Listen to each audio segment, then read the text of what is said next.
दिनै जों बरायना लादों आरो दिनै इउनाइटेड फराम अफ एक्स एनडिबि जोंनि आफादा एक्जिकिउटिभ मेल जिरायनानै जों माखासे रिजलिउसन जों पास खालामदों।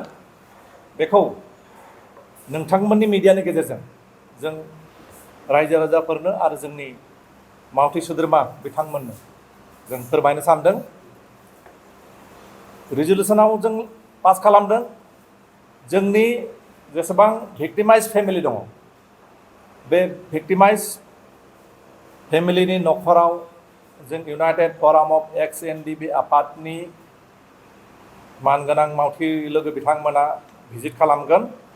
भिजिट खालामनानै बिथांमोननि हालोदफोरखौ जों मिथिनो लुबैगोन आरो आफादनिफ्राय जेसेबां हायो बिथांमोनखौ जों मदद हेफाजाब खालामनो नाजागोन। बेनि उनाव दङ जों एभ्रि डिस्ट्रिक्ट प्रत्येक जिल्लायाव जों मोनसे करि मनुमेन्ट माने मुंख्लं खाम्फा प्रत्येक जिल्लायाव मोनसे करि जों मुंख्लं खाम्फा गायसननो थाखाय जों थिरांथा लादों। मानोना जिथुनिखि सेन्ट्रेलाइज मोनसे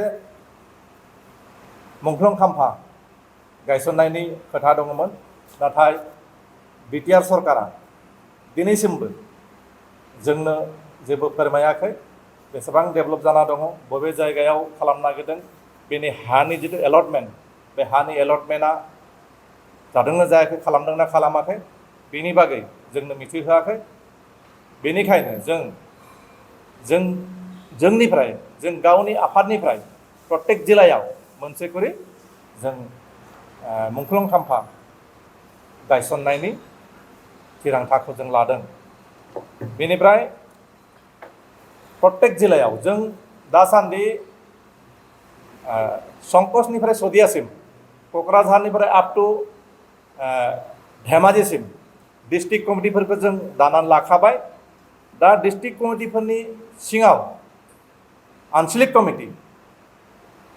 कमिटिफोरखौ दानायनि जों रिजलिउसन जों पास खालामदों।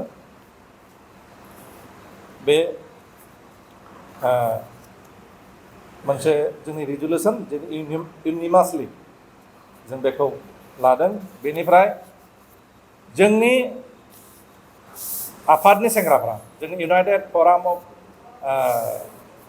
एक्स एनडिबिनिफ्राय सोद्रोमाफ्रा माखासे एसे पलिटिकेलि गुबुन पलिटिकेल पार्टिजों मटिभाइट जानानै माने गुबुननिफ्राय मटिभेसन मोननानै माने थांनो नागिरदों गुबुन पलिटिकेल पार्टियाव